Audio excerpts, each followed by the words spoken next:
बिस्मिल्लाहिर्रहमानिर्रहीम। अस्सलाम वालेकुम students, welcome to my YouTube channel. हम क्लास 10 फिजिक्स के न्यूमेरिकल सॉल्व कर रहे हैं। यूनिट नंबर 12 है ज्योमेट्रिकल ऑप्टिक्स। इसके न्यूमेरिकल्स हैं एक्सरसाइज के न्यूमेरिकल 12.3 है। An object and its image in a concave mirror are of the same height yet inverted when the object is 20 centimetre from the mirror, what is the focal length of the mirror?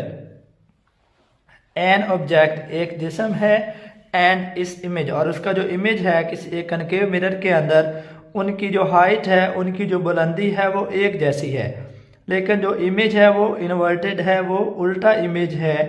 When the object is 20 centimetre from the mirror, जब जिस्म जो है वो जो object है mirror से 20 centimetre के फासले पर हो। What is the focal length of the mirror, तो मिरर की फोकल लेंथ क्या होगी। इस क्वेश्चन को हमने सॉल्व करना है।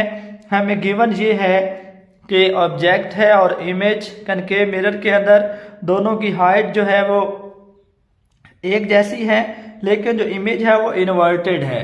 तो इट मीन्स जो इन्वर्टेड इमेज होता है वो रियल इमेज होता है, लिहाजा इसका जो क्यू हम लेंगे वो पॉजिटिव लेंगे।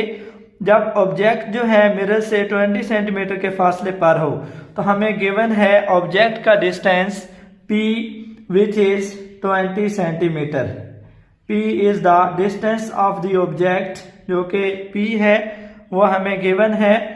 What is the focal length of the mirror, mirror का फोकल लेंथ क्या होगा ये हमें फाइंड आउट करना है। मिरर की फोकल लेंथ क्या होगी हमें गिवन है एज ऑब्जेक्ट हाइट इक्वल्स, इस क्वेश्चन के अंदर हमें गिवन है object height equals image height. तो जब ऑब्जेक्ट की height h0 equals hi, where h0 is the object height and hi is the image height, जब ये दोनों हाइट्स इक्वल हों तो उस वक्त जो distance of the object from the mirror will also be equal to the distance of the image from the mirror. Then P will be equal to Q and we have also Q is equal to 20 centimetre. तो यहाँ पे जो Q होगा वो भी 20 centimetre होगा। अगर object height equal हो इमेज हाइट के, तो जो डिस्टेंसेस होते हैं इमेज के और ऑब्जेक्ट के वो भी इक्वल होते हैं। हम मिरर फार्मूला इस्तेमाल करके फोकल लेंथ फाइंड आउट कर लेते हैं using mirror formula.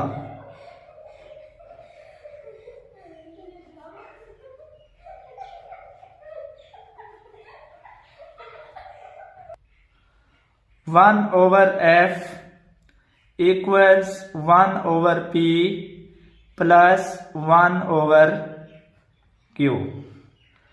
In this case we have P is equal to Q, so 1 over F equals 1 over P plus 1 over Q की जगह भी हम P लिख लेते हैं क्योंकि ये दोनों डिस्टेंसेस इक्वल हैं। तो अगर हम इसका एलसीएम ले लें तो एलसीएम P आएगा 1 plus 1 over F becomes 2 over P। हमें जो कि फोकल लेंथ फाइंड आउट करनी है, हम इसका रेसिप्रोकल ले लेते हैं दोनों तरफ से। जब दोनों तरफ रेसिप्रोकल लेंगे, यहाँ फोकल लेंथ आ जाएगा, यहाँ आ जाएगा P divided by 2। Focal length is equal to P, जो कि object of the image distance of the image है P, वो हमारे गिवन है 20 सेंटीमीटर डिवाइडेड बाई 2। 20 को 2 पे हम डिवाइड कर लेते हैं तो ये आता है 10 सेंटीमीटर। तो लिहाजा ये जो मिरर है इसकी फोकल लेंथ होगी 10 सेंटीमीटर। अगर हमारे पास इमेज कोई भी ऐसा इमेज बनता है और इमेज की हाइट अगर इक्वल हो ऑब्जेक्ट के हाइट के, और ऑब्जेक्ट जो है वो मिरर से 20 सेंटीमीटर के फासले पर पड़ा हो, तो उस मिरर की फोकल लेंथ 10 सेंटीमीटर होगी। स्टूडेंट्स, अगर आपने इस चैनल को सब्सक्राइब नहीं किया तो चैनल को सब्सक्राइब कर लें ताकि मज़ीद वीडियोज़ भी आपको मिलती रहें। किसी किस्म का क्वेश्चन हो, कोई परेशानी हो, आप कमेंट करें, आपको इंशाल्लाह प्रॉपर जवाब दिया जाएगा।